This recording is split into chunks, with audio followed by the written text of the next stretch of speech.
امام حسن رضی اللہ تعالیٰ کے لیے ہم کچھ سن رہے ہیں۔ تو جب میرے امام حسن رضی اللہ تعالیٰ نے حضرت امیر معاویہ رضی اللہ تعالیٰ کے ہاتھ پر بیعت فرمائی، تو اس طرح رسول اکرم نور مجسم شاہ بنی آدم صلی اللہ علیہ وآلہ وسلم نے جو غیب کی خبر دی تھی وہ ظاہر ہو گئی کہ میرا بیٹا سید، اور اس کی وجہ سے اللہ تعالیٰ مسلمانوں کی دو بڑی جماعتوں میں صلح کرا دے گا۔ چنانچہ حضرت امام حسن رضی اللہ تعالیٰ عنہ اگر خلافت حضرت معاویہ رضی اللہ تعالیٰ عنہ کو سپرد نہ فرما دیتے تو ظاہر ہے کہ حضرت امام حسن اور حضرت امیر معاویہ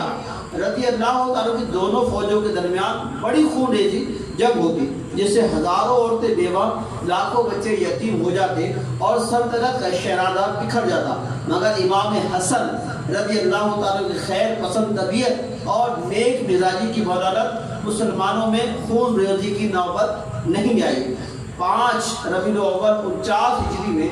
آپ مقام مدینہ منورہ زہر خورانی کے باعث شہادت سے سرفراز ہوئے۔ حضرت امام حسن رضی اللہ تعالیٰ کو زہر دیا گیا تھا